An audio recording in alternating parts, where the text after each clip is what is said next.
اعوذ باللہ من الشیطان الرجیم بسم اللہ الرحمن الرحیم وَأَصْبَحَ فُؤَادُ أُمِّ مُوسَى فَارِغًا إِنْ كَادَتْ لَتُبْدِي بِهِ لَوْلَا أَنْ رَبَطْنَا عَلَى قَلْبِهَا لِتَكُونَ مِنَ الْمُؤْمِنِينَ صدق اللہ العظیم.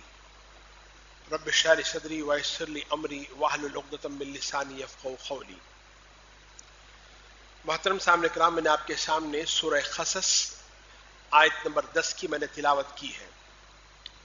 باری تعالیٰ اس آیت میں ارشاد فرماتے ہیں، ادھر موسیٰ کی ماں کا دل اڑا جا رہا تھا، وہ اس کا راز فاش کر بیٹھتی اگر ہم اس کی ڈھارس نہ بندھا دیتے تاکہ وہ ہمارے وعدے پر ایمان لانے والوں میں سے ہوں. حضرات محترم، انشاءاللہ العزیز آج کے اس خطبہ جمعہ میں کرائسس ٹائم کا ایک نمونہ، بہت سارے نمونے ہیں قرآن مجید میں مشکل حالات میں، تو ایک نمونہ میں آج آپ کے سامنے رکھنے کی کوشش کروں گا. سب جانتے ہیں کہ ساری دنیا میں بالعموم اور ملک عزیز میں بالخصوص مسلمان اپنے تاریخ کے ایک نازک دور سے گزر رہے ہیں.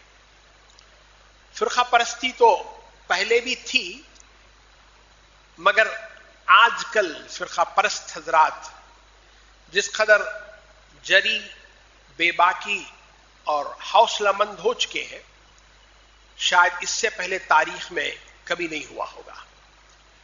اور دوسری طرف امن اور انصاف کے علم بردار قوتیں جتنی کمزور اور بے آواز ہو گئی ہے، شاید اس سے پہلے کبھی نہیں تھی. خوف اور دہشت کی فضا ہے، معیشت کمزور ہو چکی ہے، سیاسی لحاظ سے بالکل ہم الگ کر دیے گئے ہیں، شرعی قوانین پر حملے ہو رہے ہیں، تاریخ کی نئی ترتیب کی جا رہی ہے، نظام تعلیم کے ذریعے مخصوص تہذیب کو مسلط کرنے کی کوششیں کی جا رہی ہیں. ان حالات میں مجھے اور آپ کو کرنا کیا ہے؟ گزشتہ 2 ہفتوں سے میں تسلسل ایک ہی عنوان پر بات کر رہا ہوں، اسی کا تسلسل آج میں آپ کے سامنے رکھنے کی کوشش کروں گا.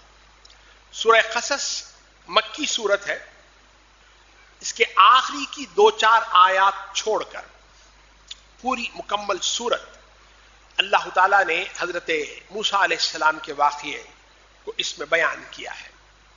میرے پیش نظر آیت نمبر 7 تا 13 کم بیش 7 آیات، ان پر میں کچھ باتیں رکھنے کی کوشش کروں گا.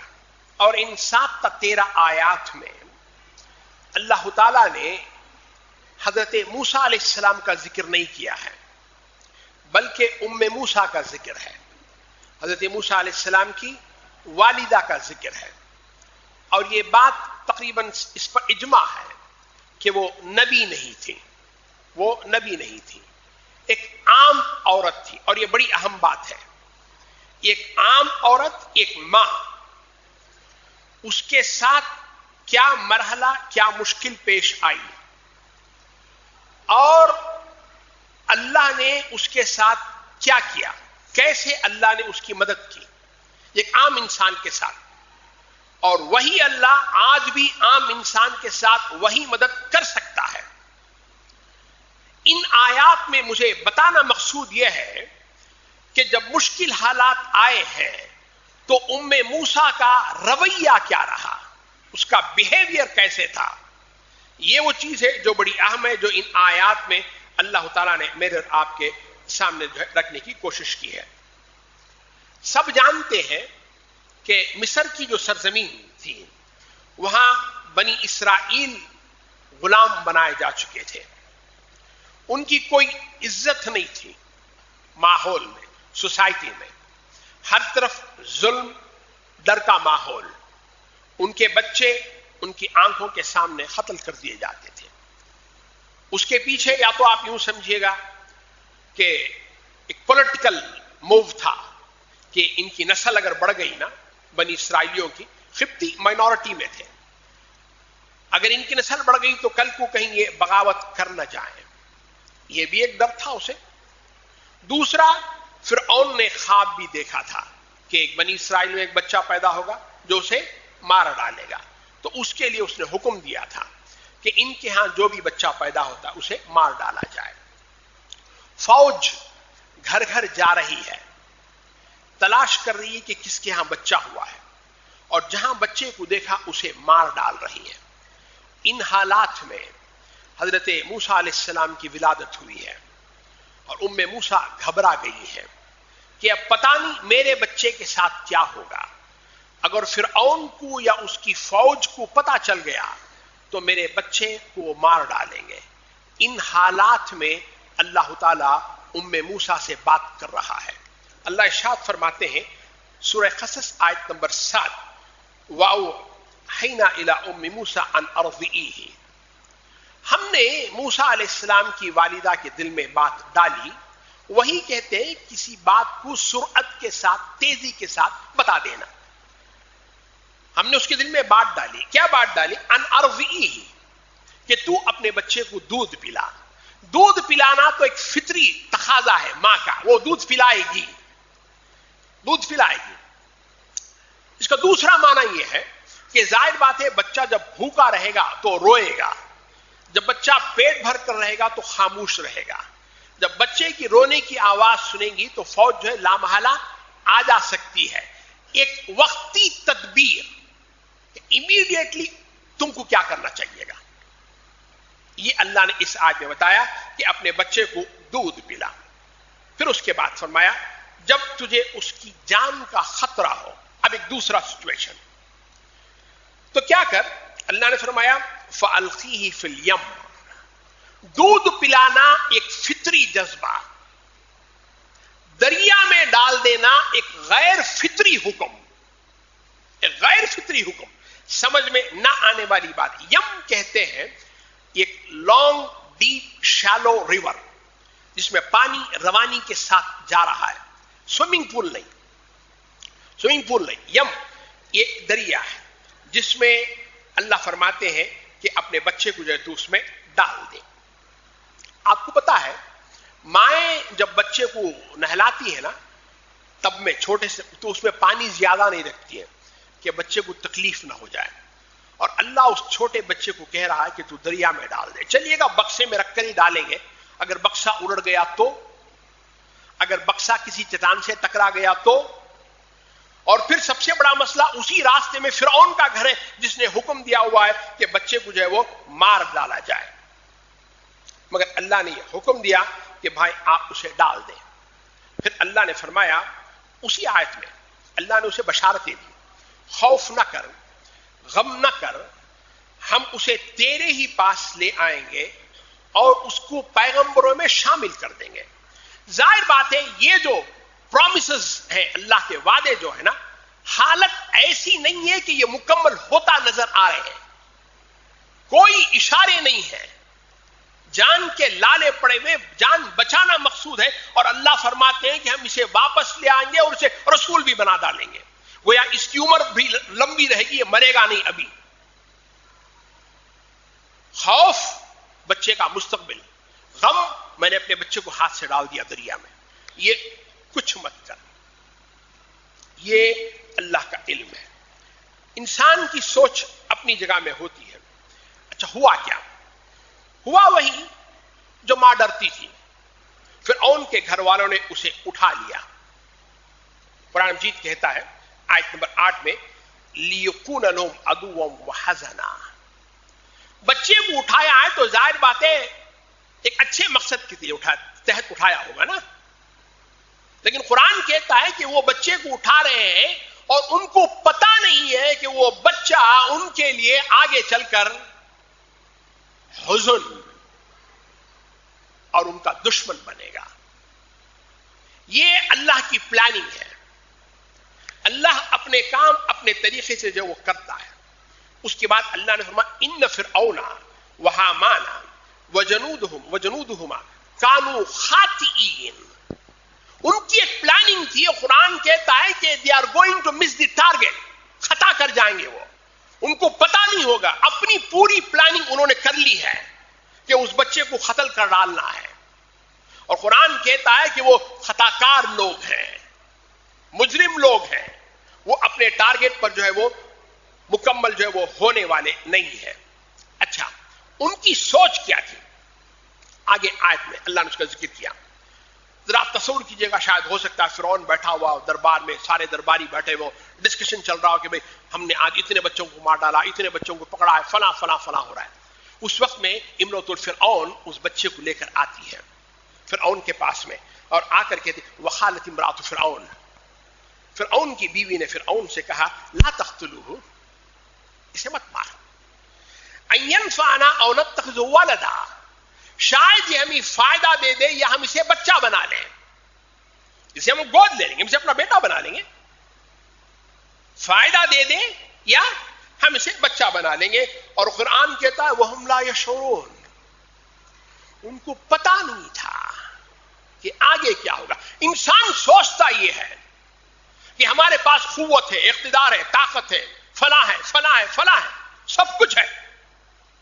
اور اللہ کہتا ہے کہ ان کو پتا بھی نہیں ہے کہ وہ کیا ہونے والا ہے ان کے ساتھ میں. انسان کا علم بڑا محدود, تجربہ بڑا محدود, اس پہ اپنے فیصلے کرتا ہے. وہم لا یشکرون کا. اچھا, یہی بات سورہ یوسف میں جب وہ عزیز مصر نے حضرت یوسف علیہ السلام کو خریدا تھا نا, اس نے بھی یہی بات کہی تھی اپنی بیوی سے, اس بچے کو اچھی طرح سے دیکھ بھال کرنا, ہو سکتا ہے یہ بچہ ہمیں فائدہ دے دے یا ہم اسے اپنا بیٹا بنا لیں. اور اللہ کی عجیب وہ شان ہے کہ دونوں جگہ فیل ہوا ہے, دونوں جگہ بچے نے فائدہ نہیں دیا. یہ قرآن مجید بتاتا ہے اللہ کا علم اور اس کی تدبیریں. اچھا, ادھر موسیٰ کی ماں کا حال کیا تھا جو آیت میں نے آپ کے سامنے رکھی. وہ ظاہر بات ہے فَأَصْبَحَ فُؤَادُ أُمِّ مُوسَىٰ فَارِغًا, موسیٰ کی ماں کا دل جو ہے وہ اڑا جا رہا. اس ایک آیت میں اللہ نے دل کے لیے دو الفاظ استعمال کیے, ایک فؤاد ہے, دوسرا قلب ہے. فؤاد کہتے ہیں اوور ویلمنگ ہارٹ, میں نے کیا کر دیا, میرے بچے کو اپنے ہاتھ سے ڈال دیا دریا میں, کیا ہوگا میرے بچے کا, بچہ مر گیا تو کیا میں اس کی ذمہ دار ہو گئی نا. قاتل, جذبات اتھل پتل ہو رہا ہے. یہ فؤاد ہے. بتانا مقصود کیا؟ بتانا مقصود یہ ہے کہ بسا اوقات ایسا ہو سکتا ہے کہ ایک انسان سیدھا سادہ ہے, اللہ پر بھروسہ کرنے والا ہے, مگر حالات اچانک کچھ ایسے بھی آ جا سکتے ہیں کہ اس کے دل میں جو ہے مایوسی چھا جا سکتی ہے, نا امیدی چھا جا ہو سکتی ہے, وہ پریشان ہو جا سکتا ہے کہ بھئی یہ کیا ہو گیا میرے ساتھ میں نے کیا کر دیا ہے. شاید کہ وہ بول پڑتی ان ربطنا علی قلبہا, ایک چیز شیکی ہوتی نا, آپ کو ڈرے کہ کہیں گر جائے گی تو آپ اسے باندھ کر رکھتے ہیں, یہ ہے ربطنا. اللہ نے اس کے دل کو باندھ دیا, اللہ نے اس کے دل پہ ہاتھ. قرآن مجید میں دو ہی جگہ لفظ آیا ربطنا کا. ایک اور مقام بھی ہے, آپ ذرا دیکھ لیجئے گا. یہ اللہ دل پر ہاتھ کب رکھتا ہے, کب رکھتا ہے دل پر ہاتھ؟ پریشانی, غم, ڈر, خوف, اس وقت کہتا ہے ان ربطنا, ہم نے ہاتھ رکھ دیا اس کے. کب ہوتا ہے یہ؟ ایک یہ مقام ہے. دوسرا سورہ کہف ہے, نوجوان ہے, بادشاہ, ملک, عوام ان کے خلاف مذہب قبول کر لیا ہے, دربار میں بلا لیا گیا ہے اور ان سے سوال پوچھا جا رہا ہے. اس وقت میں اللہ نے فرمایا اذ قاموا فقالوا ربنا رب السماوات والارض. بھری دربار میں, بادشاہ کے سامنے, فوج, درباری, عوام, ان کے سامنے یہ چند نوجوان, چند لڑکے اٹھ کر کھڑے ہوتے ہیں کہ وہ کہتے ہیں کہ ہاں ہم نے اس رب پر ایمان لے کر آیا ہے جو سماوات اور زمین کا رب ہے. تب اللہ جب انہوں نے کہا نا, تب ہم نے ان کے دل پہ ہاتھ رکھ دیا. کھڑے کرنے کا کام یہ ہے. دوسرا یہ مقام ہے, یہاں اللہ فرماتے ہیں ان ربطنا علی قلبہ, ہم نے اس کے دل پہ ہاتھ رکھ دیا. کیوں رکھ دیا؟ اللہ نے فرمایا لتکون من المؤمنین, تاکہ وہ مومن ہو جائے. سوال یہ ہے کہ وہ تو پہلے سے مومن تھی, اللہ نے اس پہ الہام کیا, وحی کی ہے, اتنا بڑا مقام ہے اس کا, اللہ پر ایمان تھا. یہاں مومن کون ہے؟ وہ یہ ہے کہ اللہ کے وعدوں پر یقین ہو کرنے کا دوسرا کام. کرائسس ٹائم, اللہ کے وعدوں پر جب آپ کو یقین ہوگا کہ ایسا اللہ نے کہا ہے تو لازماً ہوگا اور وہ ہو کر رہے گا. جب آپ اس بنیاد پر کھڑے ہوتے ہیں نا تو اللہ فرماتے ہیں ربطنا، ہم دل پہ ہاتھ رکھ دیتے ہیں. اس کے بعد قرآن مجید کہتا ہے کہ بہن، واقعی آپ سنتے رہتے ہیں، بہن گئی ہے 7 سال اور بچہ دودھ نہیں پی رہا ہے. لڑکی نے آ کر کہا کہ مجھے پتا ہے کہ کون سے گھر میں دودھ پیے گی، فلاں جگہ عورت ہے. اور قرآن کہتا ہے یہاں بھی اللہ وہم لا یشعرون، ان 5-7 آیات میں 2 مرتبہ قرآن لے کر آیا ہے. ایک، بچے کو اٹھایا، ان کو انجام کا پتہ نہیں ہے. اور یہاں کہتا ہے کہ اس اللہ نے جو پروسیس شروع کیا، بہن جو چپکے چپکے چلتے چلتے آئی ہے نا، اللہ فرماتے ہیں اس پروسیس کا بھی ان کو علم نہیں ہوا.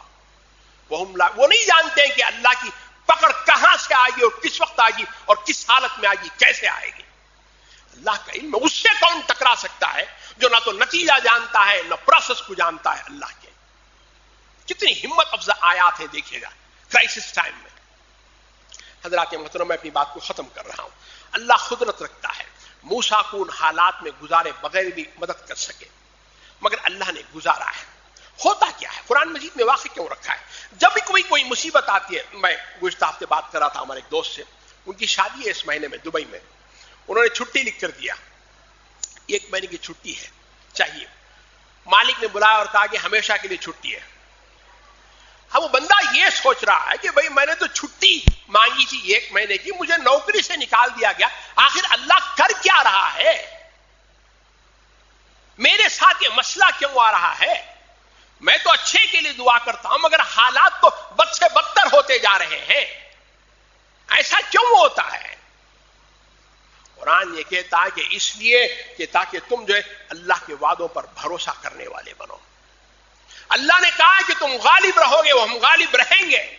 اور جنہوں نے اس پر ایمان رکھا انہوں نے دریاؤں میں گھوڑے ڈال دیے. یہاں تو بچہ ڈالنے کی بات تھی، کیا انہوں نے، اور اللہ نے ان کو غالب کر کے دکھایا نا.